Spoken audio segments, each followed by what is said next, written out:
नमस्कार, स्वागत है आपका हमारे चैनल पर।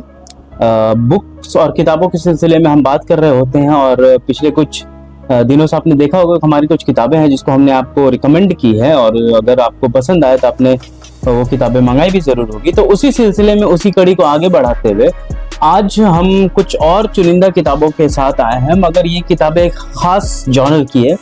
ये वो किताबें हैं जो हर उस इंसान को पढ़ना चाहिए जिसको कानून में, लॉ में, कोर्ट्स के वर्डिक्ट्स में और ऐसे वर्डिक्ट्स में जिसने इंडिया के पूरे पॉलिटिकल एटमॉस्फेयर के साथ साथ इकोनॉमिक और सोसाइटल एंगल को भी चेंज किया।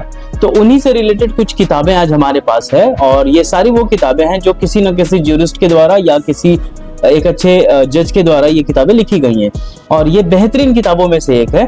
तो सबसे पहले शुरुआत करते हैं एक नाम से जिनका नाम है फली एस नरीमन। जाने माने ज्यूरिस्ट हैं, इन्होंने सुप्रीम कोर्ट में वकालत की और बहुत अच्छे वकील के तौर पर जाने गए हैं। इनकी चंद और भी किताबें हैं जिनके बारे में बात करेंगे। तो पहली ये किताब है द स्टेट ऑफ नेशन। इन्होंने लिखा इस किताब के जरिए कि जो कंडीशन है हमारे जुडिशरी की और वो कैसे इम्पैक्ट करती है हमारे पूरे ओवरऑल स्टेट को, तो ये जिक्र है उसका। इस किताब को लिखी गई है, ये किताब 2013 में आई है। उससे पहले उन्होंने एक और किताब लिखी थी जो उनकी ऑटोबायोग्राफी है, before the memory fades away. तो वो किताब है, उसकी भी अभी हम बात करेंगे। ये वो किताब रही। तो इस किताब को पढ़कर आपको क्या मिलेगा? इस किताब को पढ़ने के बाद आपको उन एंगल्स को जानने मिलेगा जिसके जरिए कोर्ट्स के कुछ वर्डिक्ट्स, सुप्रीम कोर्ट के ऑब्वियसली और कुछ हाई कोर्ट्स के कुछ वर्डिक्ट और उनका जो असर रहा हमारे स्टेट पर, हमारा स्टेट जो बना और उसके बाद जब 47 के बाद जो डिसीजंस लिए गए उसने क्या शेप किया हमारे इंडिया को और जो सोसाइटल जो एटमॉस्फेयर है वो कैसे बदली। तो इस किताब के जरिए वो आपको पता चलेगी। अगली एक किताब है उन्हीं की, बिफोर मेमोरी फेड्स।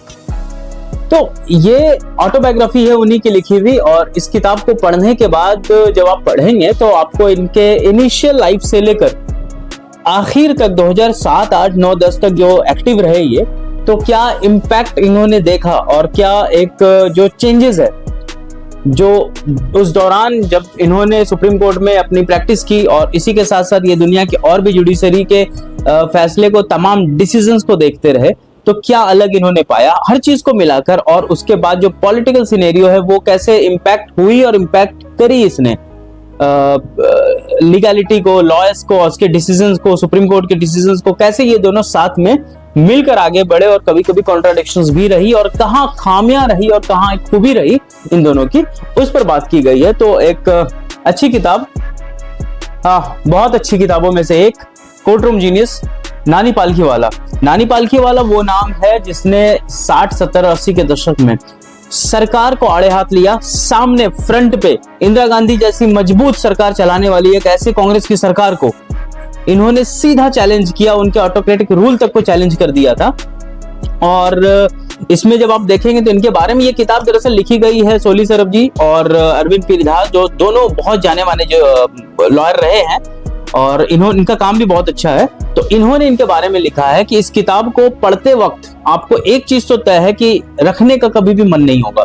मैंने जब इस किताब को पढ़ी तो आप पढ़ते चले जाएंगे, मुझे भी ये लगा कि इसको और 2 पेज पढ़ता हूँ, 3 पेज पढ़ता हूँ। तो इसकी कुछ सिटिंग में ही मैंने इस किताब को खत्म की और उसके बाद जो डिसीजंस हैं, कोर्ट्स के जो डिसीजंस हैं, प्लस नानी पालखीवाला उन्होंने किस हिसाब से अपनी चीजों को रखा कोर्ट के आगे, बेंच के आगे, और जो उनकी जो आर्ग्यूमेंट्स होती थी इतनी पावरफुल, इतनी थॉट प्रोवोकिंग कि आपको लगेगा कि एक इंसान इतने खूबसूरत तरीके से अपनी दलीलों को कैसे रख सकता है। लेकिन वही नाम है नानी पालखीवाला, चाहे केशवानंद भारती केस हो या फंडामेंटल राइट की जो बात हुई थी उसमें, उसके बाद जो और भी मिनर्वा मिल्स केस आए, हर उस चीज में सुप्रीम कोर्ट पे खड़े होके कांग्रेस गवर्नमेंट को सीधा फेस टू फेस टक्कर देना नानी पालखीवाला का नाम था। तो ये किताब मस्ट बुक्स में से एक है जो आपके पास होनी भी चाहिए अगर आप लॉ में जरा भी दिलचस्पी रखते हैं। तो इन्हीं की एक और किताब है जो इनके लाइफ के ऊपर लिखी गई है, एमबी कामत के द्वारा। ये भी इनके लाइफ के ऊपर ही है, लेकिन इसमें थोड़ी बहुत जो कोर्ट की जो डिसीजंस हैं, लॉ और लीगैलिटी को मिला के लिखी गई। लेकिन ये किताब पूरी उनकी जिंदगी पे आधारित है, उनकी जिंदगी कैसे चली, क्या रही, और कुछ उनसे क्वेश्चंस भी पूछे गए हैं, पुराने कुछ क्वेश्चन सवालात हैं जिनका उन्होंने जवाब देने की कोशिश की है।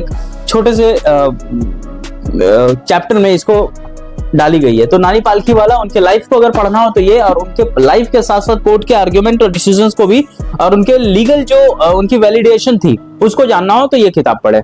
तो दो किताब, नानी पालखीवाला, एक और किताब है उन्हीं की, नानी पालखीवाला, वी द पीपल। इसमें है कि नानी पालखीवाला द्वारा लिखी गई आर्टिकल्स, और उनके द्वारा कहीं अगर उन्होंने कुछ कमेंट किया है किसी न्यूज़पेपर में या किसी जर्नल में या कहीं पर भी, तो उनके उस एक्सर्प्ट्स को उठाकर लिखा गया है। जैसे मैं एक अगर दलील दूं इसमें छोटी सी, तो फंडामेंटल राइट्स के बारे में जो उनकी जो सोच थी उस पे काम है। उसके बाद केशवानंद भारती में क्या हुआ, कैसे हुआ, क्या जरूरी था, उन चीजों के बारे में बात की गई है। और जो बजट रहा है 75 का, 76 का, तो वहां क्या उसकी न्यूएंसेस रहे, उस बजट पे बात की गई है। तो ये भी बहुत अच्छी किताबों में से एक है। एक किताब रूपा पब्लिकेशन के द्वारा विट्स एंड विजडम ऑफ नानी पालखीवाला। तो विट एंड विजडम ऑफ नानी पालखीवाला में इसमें छोटे छोटे कोटेशंस हैं जो नानी पालखीवाला साहब ने कोर्ट में रखे, और जब भी वो अपने केस को आर्ग्यू कर रहे थे उस दौरान उन्होंने छोटे छोटे जो कोटेशंस उन्होंने कहीं से यूज किए, उन कोटेशंस को लेके ये किताब है। बाद में इसको जस्टिस आर शाह ने कंपाइल किया है, और इसको कंपाइल करने में मदद की है उनके जो भाई हैं, उन्होंने इस बुक को कंपाइल कराने में मदद की थी। तो बहुत अच्छी मस्ट हैविंग बुक्स में से एक है। छोटी सी पतली किताब है, आप चाहें तो एक सीटिंग में इसको खत्म कर दें। एक किताब और है, the case that shook India, Prashant Bhushan के द्वारा लिखी गई किताब है। प्रशांत भूषण, जैसा कि हम सब जानते हैं, बहुत जाने माने वकील हैं, और इनकी जो शोहरत है वो बहुत आगे तक गई हुई है। हर उस चीज के खिलाफ ये बोलते हैं, हर उस बुराई के खिलाफ ये बोलते हैं जहां पे बोलना लोगों को जरूरी है। तो चंद वैसे वकीलों में से एक हैं जिनके बारे में आज बहुत जरूरत है। तो उन्होंने एक किताब लिखी, the case that shook India. उस समय जो इनके जो फादर थे शशि भूषण, वो भी बहुत बड़े वकील रहे हैं, तो उनके द्वारा उनसे भी बातचीत है, और इन्होंने कुछ डिसीजंस ऐसे उस समय के बारे में बताया, वाकया जिस केस से इमरजेंसी लगी। एडीएम जबलपुर का हम सबने नाम सुना, और इंदिरा गांधी को जब कोर्ट ने इलाहाबाद हाई कोर्ट ने सजा सुनाई और उनके प्रधानमंत्री काउंसिलशिप पे बात की गई, तो उसके बाद इमरजेंसी घोषित कर दी गई थी। उसकी पूरी उस जर्नी की कहानी है। एक हम इमरजेंसी की बात जब सुनते हैं तो वो एग्जीक्यूटिव एंगल से और पॉलिटिकल एंगल से ज्यादातर किताबें पढ़ते हैं अगर हम इमरजेंसी पे बुक्स पढ़े तो। लेकिन ये जो किताब है ये उस लीगल एंगल को दिखाने की कोशिश की कि right before the proclamation of emergency what happened, कि कहां से वो चीजें उठी। अगर आग लगी तो वो आग की जो पहली चिंगारी थी, उस पहली चिंगारी को अगर आपको जानना हो तो ये किताब पढ़िए। बहुत अच्छी किताब है, बहुत शटल तरीके से लिखी गई किताब है, बहुत अच्छी लैंग्वेज है इसकी, और लीगल लैंग्वेज कम, और जो एक लेमैन की तरह लिखी जाती है, जो हम और आप समझते हैं, वो लिखी गई है इस किताब में। सौरभ कृपाल की अगली किताब है 15 judgements cases that shaped India, और ये फाइनेंशियल जजमेंट्स हैं। ज्यादातर पॉलिटिकल जजमेंट्स की बात होती है, लेकिन सौरभ कृपाल ऑब्वियसली ये बहुत अच्छे वकील हैं, इन्होंने सुप्रीम कोर्ट में भी अपनी प्रैक्टिस की है। इन्होंने 15 ऐसे जजमेंट्स की बात की है, और वो सारे के सारे फाइनेंशियल और बिजनेस जजमेंट थे जिनके कारण इंडिया का जो इकोनॉमिक सिनेरियो है वो इम्पैक्ट हुआ था। जैसे मैं एक एग्जांपल दूं तो ये शुरुआत होती है गरीबी हटाओ जो नारा था इंदिरा गांधी के द्वारा दिया हुआ, और उसके बाद बैंक नेशनलाइजेशन का जो केस आया था वहां से ये जजमेंट शुरू होती है। फिर sweat and toil of workers, उसमें बैंगलोर के वाटर सप्लाई केस की बात होती है। LIC versus state government of India, उसकी बात होती है। तो उसी तरह करते करते अलग अलग इसमें जो लेटेस्ट जजमेंट है ये 2014 या 15 में आई हुई एक जजमेंट थी सुप्रीम कोर्ट के द्वारा, वहां तक इसको लाया गया है, जिसमें internet and mobile association of India versus RBI case जो है उस तक डील की गई है। तो ये 15 इकोनॉमिक जजमेंट्स हैं, फाइनेंशियल जजमेंट है। इसको अगर आपको पढ़ने में दिलचस्पी है, अपार्ट फ्रॉम जो पॉलिटिकल जजमेंट जो हम आम दिनों में पढ़ते रहते हैं, तो ये उसके लिए एक किताब है। जिया मोदी के द्वारा लिखी हुई 10 जजमेंट्स दैट चेंज्ड इंडिया, ये प्योर पॉलिटिकल जजमेंट्स है। जैसे मैंने बताया था, ये फाइनेंशियल की अगर मैं बात कर रहा था, तो ये पहला केस इसमें शुरू होता है केशवानंद भारती से, क्या हुआ, कैसे हुआ, और जहां से फंडामेंटल राइट्स की जो बात होती है, और plus Keshavananda Bharati case obviously बहुत इंपॉर्टेंट जजमेंट्स में से एक है हमारे लीगल हिस्ट्री में।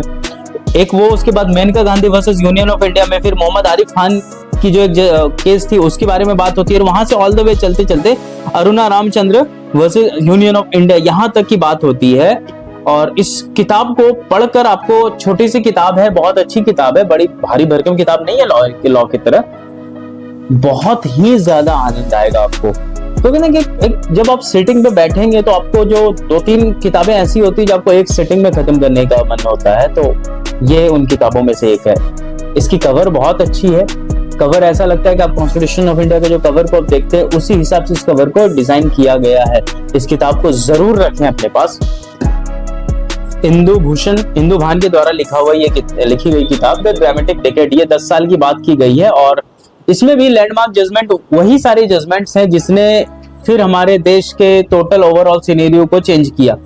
केस शुरू होता है पार्लियामेंट अटैक से, वहां पे क्या चीजें हुई थी, कलेक्टिव कॉन्शियसनेस हमारा क्या काम कर रहा था, उसके निर्भया जजमेंट केस जब आया निर्भया केस में, उसके बाद 26/11 की बातें होती है इसमें, फिर बाबरी मस्जिद डिमोलिशन। तो इंपॉर्टेंट जो केसेस हैं हमारे देश के जो पिछले कुछ दशकों में उभर के आए हैं, जिसकी वजह से जो आज गाहे बगाहे कहीं ना कहीं पॉलिटिक्स उस पे शेप कर जाती है और पॉलिटिक्स उस जजमेंट को उठा के काम कर जाती है। तो उसी पे लिली थॉमस का एक केस आपने सुना होगा, 1993 मुंबई बम ब्लास्ट के केस आपने सुना होगा, ट्रांसजेंडर राइट्स की बात होती है उस पर जो बात हुई है, फिर बार डांसर केस जो मुंबई में हुआ था उस पर, और एलजीबीटी राइट, ये 6-7 सेलेक्टेड केसेस हैं, सेलेक्टेड केस, उसकी बात है ये किताब जरूर रखें अपने पास। अगली किताब है राम जेठमलानी के लाइफ के ऊपर, ये ऑटोलाइज बायोग्राफी है जिसको नलिनी गेरा ने लिखा है। एक बात आपको इससे पहले बता दूं, इस किताब को पढ़ने से पहले, अगर राम जेठमलानी साहब की ऑटोबायोग्राफी पढ़नी है तो वो एक किताब है द रेबल, बहुत मोटी किताब है लेकिन बहुत अच्छी किताब है, 500 पेजेस की तकरीबन वो बुक है। उस किताब को पढ़ें, उसके बाद चाहें तो आप इस किताब को भी रेफर कर सकते हैं। ये उनके लाइफ के ऊपर लिखी गई है और उनके जो करियर रहा है उनका लीगल करियर, उस पर ये किताब है जिस पे बात की गई है। एक और किताब है from the trenches, Abhishek Manu Singhvi, हम लोग इनको हमेशा अखबार में, लॉ कोर्ट्स में देखते रहते हैं और बहुत एक्टिव और जाने माने वकीलों में से एक है। तो अभिषेक मनु सिंघवी द्वारा इन्होंने जो केसेस लड़ी और राइट सिंस सबरीमाला जजमेंट में इनका जो आर्गुमेंट रहा, उसमें कैसे कोर्ट ने क्या कहा, इनकी दलील क्या थी, और ये जो जजमेंट्स होते हैं उसका जो हमारा समाज है, हमारा जो पॉलिटिकल कॉन्शियसनेस हम जैसे सोचते हैं उस पर क्या असर होता है, तो इस पर लिखी गई ये किताब है। और सत्यजीत सरना ने फॉरवर्ड दिया इसका, इस किताब को आप पढ़ें, इस किताब को अच्छी किताब है। और अयोध्या राम मंदिर के जो जजमेंट है उस पर भी बात की गई है थोड़ी बहुत, सबरीमाला केस है, उसके बाद आपको दिखाता हूं मैं, एक फ्री स्पीच की बात हो गई थी, तो कम्युनल फ्री स्पीच कहां तक सही है उस पर इस पे बात की गई है। आयाराम गयाराम केस जो हुआ था हमारा 90s में, तो inside story of Uttarakhand and Karnataka जो केसेस हुए थे, जब पॉलिटिशियन जीतने के बाद या हारने के बाद जब दल बदलते हैं, तो उस पर भी, उस केसेस पे भी बात हुई थी। तो use and abuse of animal, वहां पे किताब खत्म होती है। चूंकि एनिमल राइट्स पे भी बात हो रही है, स्ट्रे डॉग्स को लेकर सुप्रीम कोर्ट की भी जजमेंट है, तो इसको पढ़ने के बाद भी आपको कुछ ना कुछ एक अलग क्लैरिटी होगी। तो ये थी टोटल किताबें हमारी ओर से। आपको जब भी मौका मिले तो उन चंद किताबों को पढ़ें, इनको वक्त दें। ये वो किताबें हैं जिनके द्वारा जो हिंदुस्तान है उसकी ओवरऑल सिनेरियो बदली भी है, बदलने की कोशिश भी की गई है। और ये वो लोग हैं जिन्होंने अपने तरीके से, अपने लीगल तरीके से और लीगल एंगल से इस देश को शेप किया है। तो आज के लिए इतना ही, आप अपना ख्याल रखें। हम फिर आपको मिलेंगे किसी और वीडियो में कुछ और चंद किताबों के साथ, उनके रिव्यू के साथ। तब तक के लिए टेक केयर, और हमारे चैनल को प्लीज सब्सक्राइब करें। कुछ पूछना हो कमेंट करें, लाइक करें, और हम फिर किसी और अच्छी किताबों के साथ आपके सामने हाजिर होंगे। Thank you.